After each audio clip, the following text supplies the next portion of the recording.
안녕하십니까. 관광자원에 의해 11주차 첫 번째 동영상입니다. 촬영하는 시간은 11월 10일 화요일 오전 10시 정도 됐네요.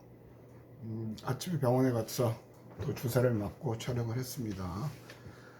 어저께 연구실에 왔는데 여러분 동료들 몇 분이 연구실로 찾아왔죠. 그래서 얘기를 하는 중에 조금 이해를 못 하시는 것들이 있는 것 같아서 오늘은 그것부터 말씀을 드립니다. 여러분한테는 지금 이런 채점 내용을 수업 시간에 공개를 했습니다. 자, 시험을 보는데 시험 문제를 알고 있으면 굉장히 유리하죠.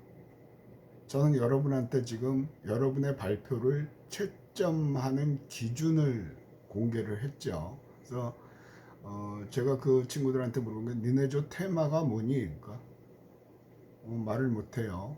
근데 여기 첫 번째 항목이 테마 선정이 적절했느냐 그런 거거든요. 테마 선정이 적절했느냐. 그래서 강의 시간에 남원 광활루를 해설을 할 때도 테마를 이몽룡과 성춘향의 러브 스토리를 잡을 건지 아니면 건축적인 특성 광활루에는 온돌이 있다는 얘기를 했죠. 누각임에도 불구하고 옆에 부속 바로 붙어 있는 건물에 온돌이 있어요. 그래서 테마를 독특한 정자 누원, 광활루는 누원입니다. 누원을 건축학적인 관점에서 해설을 할지 아니면 그 밑에 광활루 밑에는 구멍을 뚫어서 철창을 만들어서 3.1 운동 당시에 부족한 그 감옥, 그죠? 그걸 임시로 설치했다. 그래서 일제시대의 그런 과정을 해설할지 그런 것들을 먼저 정하는 게 굉장히 중요합니다. 테마라는 건 그런 거죠. 그래서 측정 기준, 테마 선정이 적절했다는데 테마를 얘기를 못하면 못하는 거죠. 그래서 여러분 거기에도 테마를 먼저 얘기를 하시라고 얘기를 할 거거든요. 하거든요. 그래서 자기 주의 테마, 그럴듯한 테마를 잡으십시오. 그 다음에 해설이 흥미로웠냐, 재밌어야죠. 그리고 또 한 가지, 여러분의 그 발표를 채점하는 사람들이 누구냐 하면 20대 초반의 남녀 대학생, 그런데 여성의 비율이 높습니다. 그러면 심사위원 중에 여성의 비율이 높다면 여성 위주로 가보는 것도 괜찮은 방법이라고 생각이 되죠. 해설 내용이 이해하기 쉬웠다. 여러분은 조사를 하다 보면 여러분이 아는 것만 얘기를 하는데 그 내용이 제대로 전달이 안 되고 어려우면 안 되겠죠. 또 연출은 설명을 안 해도 되고, 어쨌든 제일 중요한 거는 테마입니다. 테마. 무슨 테마로 해설을 할 거냐. 그래서 여러분들 아마 촬영을 했는지 기억이 안 나는데 촬영을 하라고 그랬을 것 같아요. 그래서 요 내용을 꼼꼼히 살펴보시면서 자원해설 발표를 준비를 하셨으면 좋겠습니다. 다 가르쳐 줬는데도 하긴 전반적으로 보면 다 얘기를 했는데도 나중에 엉뚱한 소리를 하시는 분들이 많죠. 그죠? 백신도 맞으면 갖고 오면 다 해준다 그랬는데 메일 보내는 분도 계시고, 출석 체크할 때도 안 되신 분 계시냐고 그랬는데 없다고 아무도 손 안 들어놓고 끝에 가서 손 들고, 그러니까 성적도 나중에 끝에 가서 또 그럴 분들이 있어요. 이제 원칙대로 합니다. 제발 이렇게 쓸데없는 얘기로 시간 낭비를 좀 안 했으면 좋겠습니다. 다른 분들은 모르겠고 저는 그렇습니다. 여러분하고 한 약속은 원칙대로 지킵니다. 원래 제가 수요일 날은 수업이 없습니다. 그런데 오늘 여러분들하고 약속을 했죠. 어저께 아파서 못하고 지금 컨디션이 그렇게 좋지는 않으나 약속을 했기 때문에 촬영을 하고 올리고, 오후에는 또 외부에 심사를 하러 가야 되고, 그렇죠. 오전은 좀 쉬었으면 했는데 약속을 했기 때문에 합니다. 그래서 제가 그 복잡한 그 강의 운영 규정 같은 걸 나눠드린 이유는, 처음에 아마 그걸 보시면 와 교수 되게 빡시다 그랬을지도 모르죠. 원칙대로 합니다. 제발 원칙에 어긋나는 부당한 요구, 부당한 행위는 하지 마십시오. 어저께 차마 얘기를 못했는데, 수업 시간에 뭐 핸드폰을 쓰시거나 급한 볼일이 있을 수도 있겠죠. 그런 분들은 출석 부르고 가시면 됩니다. 지금 중간고사 끝나고 거의 이제 기말을 향해서 달려가고 있는데, 갔다고 그래서 뭐라고 뒷담화 까는 일은 없죠. 그 말은 앉아있는 사람들끼리 열심히 수업을 하기를 원하기 때문입니다. 쓸데없이 뭐 핸드폰을 하네 마네 뭐 그런 거 하지 말자고요. 좀 최소한의 매너는 갖춰줬으면 좋겠습니다. 자, 그만하고요. 요거는 그만하고요. 자, 11주차 첫 번째 동영상의 과제를 드립니다. 좀 전에 얘기했죠. 최소한의 매너는 갖추자. 그죠? 최소한의 두 글자 공공은 갖추자. 공공에 들어갈 말. 초성은 미음, 니은 적어 놓고요.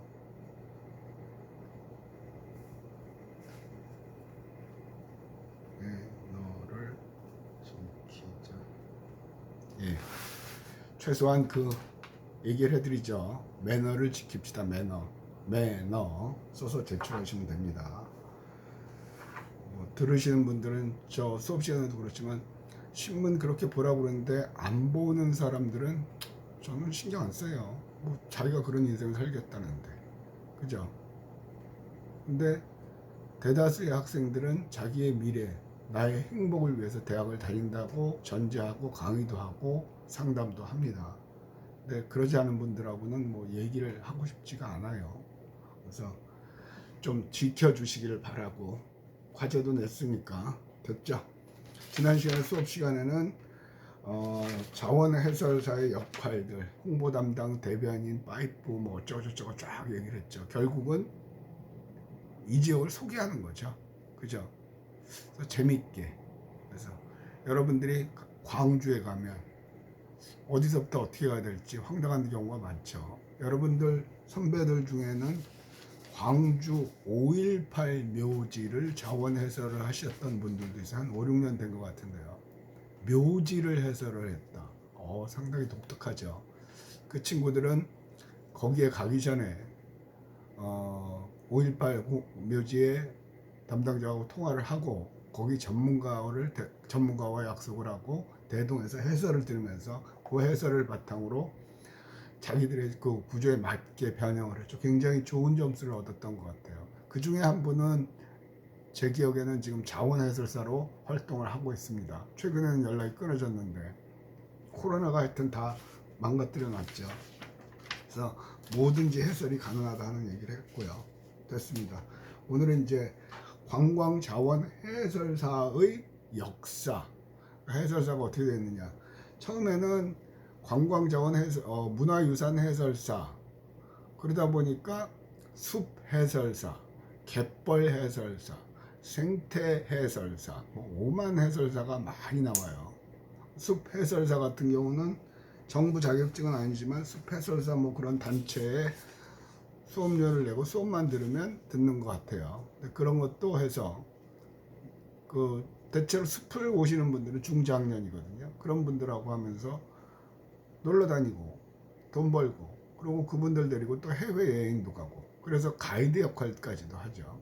그러니까 자기의 능력에 따라서 자기가 얼만큼 그걸 확장시키느냐에 따라서는 굉장히 유망한 분야라고 여전히 생각을 합니다. 오늘은 우리나라 해설의 역사하고 그 다음에 다른 나라 사례들을 봅시다 하는 데까지. 여러분 교재 62페이지에 보면 1979년이 공식적인 시작이다.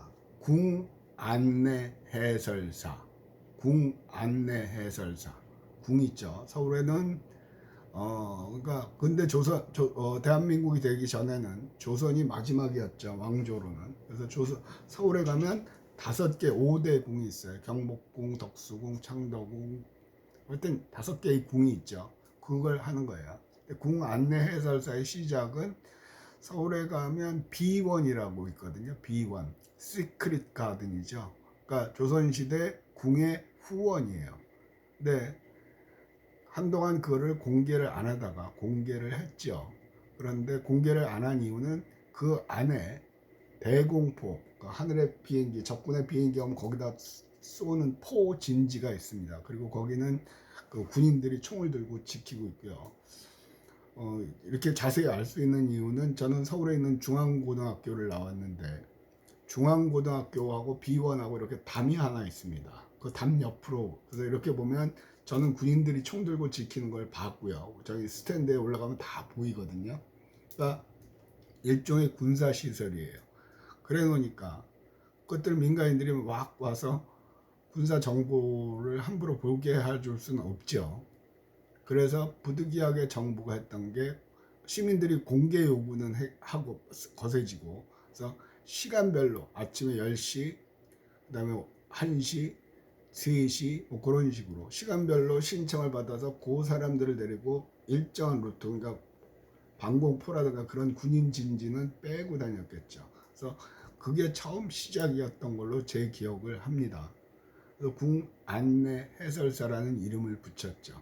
그러다가 많은 사람들의 호응을 얻으니까 전체 궁궐로 확대를 했던 기억이 나요. 지금은 그 안에 상주하고 계시는 해설사분들도 있지만 많은 민간인들이 프리랜서로 해설을 하는 분들이 많습니다. 그 송내관이라고 하는 송내관의 궁궐 기행하는 그런 회사를 차린 사람도 있거든요. 그 사람의 백그라운드는 모르겠는데 그분은 어떻게 했냐면 궁궐을 기행한 초등학교 5학년, 6학년을 대상으로 궁궐 기행을 해요. 근데 아주 대박 났었거든요. 코로나 때는 안 하고 코로나가 끝나면 또 하겠죠. 그래서 비용도 쌌어요. 이유가 뭐냐면 그러니까 경복궁을 해설하고 한다 그러면 경복궁 입구까지는 부모님들이 데리고 오는 거죠. 그래서 거기서 미리 신청한 인원, 부모님들이 데리고 온 인원들을 데리고 경복궁을 돌면서 설명을 하고 그 옆에 자기들의 사무실이 있어서 그 안에서 이런저런 연대기도 만들어 보고 하는 거예요. 근데 학부형들의 호응이 폭발적이었어요. 그래서 그게 폭발적이었던 이유는 뭐냐면 비용도 정확하게 기억은 안 나요. 굉장히 쌌던 것 같거든요. 그러면서 이제 직원들도 많고요. 해설할 때 해설사는 내관, 내시의 복장을 입었고요.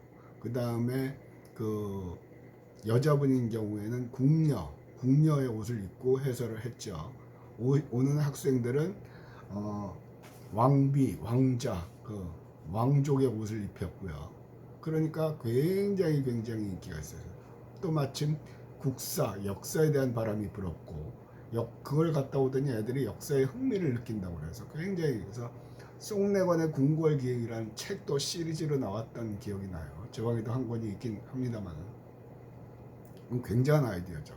또 역사가 심용환이라는 분도 하고 있고 그런 분들은 한번 하려면 비싸요. 근데 역사 전공을 안 했더라도 그렇게 해서 모여서 또 서대문 형무소도 가고요. 뭐 이렇게 하는 거 지금은 많아요. 그러니까 자기의 특별한 분야가 있으면 또 음식 기행, 맛 기행 하시는 분이 있거든요. 지난번에 그 경기도 관광공사 사장으로 내정됐다고 어쩌고저쩌고 하면서 그냥 안 하겠다고 그랬던 그분 이름은 생각이 안 나는데 그분도 원래는 농촌신문의 경제부 기자였어요. 경제. 가만히 생각해 보니까 이거 비전이 없다. 그래서 자기가 좋아하는 음식 먹으러 다니는 거 좋아하니까 음식 먹고 그런 거 그러면서 그런 책을 몇 권 내고 그리고 음식 기행 전문가가 됐죠. 또 이런 걸 잘하면 초등학교 선생님들 중에는 초등학생을 대상으로 하는 내 아이와 여행하기 그런 책들을 시리즈로 내신 분도 많고요. 이동미 선생님인가요? 그분도 굉장히 유명하신 분이죠. 근데 원래 직업은 초등학교 선생님이에요. 근데 자기 아이들하고 여행 다니면서 그런 것들을 기록하고 한 거죠. 그러니까 관광과 연관 지으면 직업은 무궁무진하게 많이 나오죠. 또 지금 최근에 보던 거는 한 6개월 됐네요. 여행의 미래 뭐 이런 책이 있거든요. 밀레니얼 시대 여행 어떻게 이분도 기자 출신이에요. 그러니까 막연하게 승무원 될래요, 여행사 직원 할래요, 뭐 가능성은 있겠죠. 그런데 사람들이 많잖아요. 지원자 경쟁자들이 많잖아요. 자기만의 특화 분야를 만들어 가면 되는 거예요. 그럴 걸 못 만드시면 그냥 직원으로 입사해서 직원으로 사시면 뭐 행복하겠죠. 자기만의 특화 분야를 만들면 더 행복하게 살 수 있을 거라고 생각을 해요. 이게 동영상이다 보니까 이 말이 강의실에서는 같이 하기가 참 어려운데. 자, 궁 안내 해설사였고요. 그 다음에 그 밑으로 하나, 둘, 셋, 넷째 줄 가면 2012년 현재, 2012년에는 4대궁과 종묘 그리고 7궁에서 문화지정 소속 문화재 해설사라고 했어요. 문화재 해설사. 왜냐하면 사찰도 있고 석탑도 해설하고. 그래서 그 다음에 바뀐 거는 문화유산 해설사 했거든요. 그러면서 아까도 얘기한 숲 해설사, 갯벌 해설사, 생태 해설사, 해설사 무지 나왔어요. 그 여러분들이 보셨는지 모르지만 어떤 CF를 보면 초등학생들을 데리고 최근에는 없어요. 그 선생님이 이렇게 가면서 하는데 단풍나무가 이렇게 단풍나무 잎이 이렇게 단풍잎이 회오리를 그리면서 떨어져 내려오는 걸 해요. 그러면서 선생님이 저걸 보고 헬리콥터 날개를 만드는 아이디어를 받았다. 뭐 그런 선전이 나왔던 기억이 나거든요. 어느 분야나 최근 들어서는 딱히 그렇게 이름을 안 하고 관광 해설사라고 얘기를 하는 경향도 있어요. 그러니까 아직 이 말은 아직까지 확고하게 정립이 안 돼 있다는 얘기죠. 바꿔 말하면 지금은 춘추전국 시대예요. 먼저 가서 깃발 꽂으면 내가 최고가 되는 분야 중에 하나예요. 그런 분야가 흔치 않거든요. 어쨌든 그래서 아마 내년부터는 어제 오늘 작업을 해서 교과목 이름을 바꿨거든요. 지금은 관광자원 해설론인가 그럴 거예요 아마. 근데 이름을 관광 해설의 이해 하고 제가 강의하는 교과목 이름도 바꿨습니다. 그러니까 해설이라는 게 자원만 해설하는 게 그러니까 자원이라니까 궁, 뭐 사찰 그런 것만 하는 게 전반적인 해설이 가능하다는 얘기예요. 그죠? 그래서 그런 것들을 하면 그러니까 쉽게 말하면 음식 갖고 자꾸 얘기를 하는데 우리는 밀면이잖아요. 밀면은 부산선에 있던 사람들이 만든 게 아니죠. 6.25 전쟁 당시에 북한에서 피난 온 피난민들이 북쪽에서 먹던 냉면을 만들어 먹어야 되는데 냉면을 만들 재료가 없는 거죠. 밀가루로 냉면과 비슷하게 만들어 놓은 거예요. 부산에서도 내호냉면도 있고 몇 가지 밀면집들이 역사와 전통을 자랑하는 밀면집들이 있죠. 그러니까 같이 밀면을 먹으러 가도 그런 해설을 해주는 사람. 또 와인도 있죠. 와인도 해설을 할 수 있고요. 지금 해설사의 우리나라의 역사를 보면서 확장을 해서 다양한 분야의 해설을 해줄 수 있는 걸 합니다. 그러니까 유튜브 같은 거 보면 와인에 대해서 공부할 수 있죠. 굳이 내가 와인 그렇게 안 해도 그런 것만 알아도 아니 가볍게 와인 한잔 하면서 그런 내용을 5분 10분 설명하는데 뭐 와인에 대해서 뭐 몇 년씩 공부할 필요는 없죠. 하면 좋겠지만 그죠? 그렇게 다양하게 하면서 자기가 제일 재미있게 해설할 수 있는 분야를 만들어가면 되는 거예요. 만들어가면. 그래서 창의력이 요구된다 하는 얘기고요. 보세요. 표 2-2를 보면 문화재 해설사 문화재 안내 요원은 비고에 보면 문화재청에서 주관하고 운영은 해당 궁궐관리소에서 이 단까지만 해도 딱히 딱 부러지는 자격증은 없어요. 지금 현재도 2021년 지금 현재도 관광자원해설사, 관광해설사라는 자격증은 국가공인 자격증은 없어요. 그건 시험을 볼 필요도 없다는 얘기잖아요. 그죠? 그러니까 가이드를 하면서 가이드와 병행해서 하면 아주 재미있게 단 본인이 놀러 다니는 걸 좋아하고 그다음에 본인이 이렇게 새로운 사실을 사람들에게 알려줘서 그 사실을 듣는 사람들이 재밌어하면 그럼 최고죠.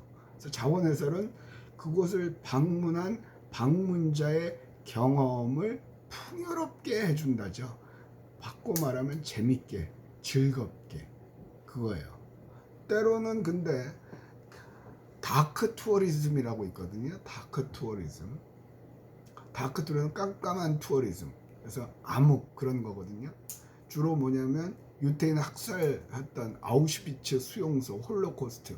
너무 멀어요. 그러면 서대문 형무소. 서대문 형무소도 해설을 할 수 있죠. 거기서는 재밌는 거가 아니죠.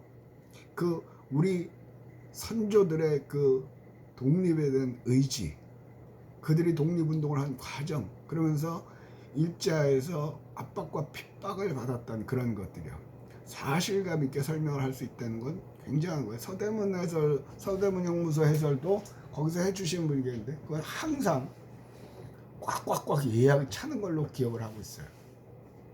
또 다크 투어리즘에 연관지어서 보면 고성에 산불이 났잖아요. 그러면 뭐 산불에 관한 또 그 일대를 산불로 다 타버린 것 가지고 그런 걸 하고 있고요. 또 거제도에 가면 거제 포로 수용소도 있죠. 그래서 포로 수용소의 생성 배경이라든가 왜 거기다 수용을 했는다든가 그런 것들에 관해서 설명을 해줄 수가 있죠. 그럼 어두운 현실, 어두운 과거, 그러나 우리가 기억하고 마음속에 새겨야 될 과거에 관해서 설명을 해주는 거예요. 그런 건 특히 관광 해설사 중에서도 다크 투어리즘 전문이. 그런데 굳이 전문을 나눌 필요도 없어요. 하다가 숲으로 가면 숲 해설을 하면 되고요. 그러다가 일정 중에 거제 포로 수용소 가면 포로 수용소 해설을 하면 되죠. 전문가는 그런 경험을 쫙 하다가 확실하게 내가 확신이 쓰면 그때 가면 최고가 될 수 있는 거예요. 그래서 어쨌든 시작을 해보는 거예요.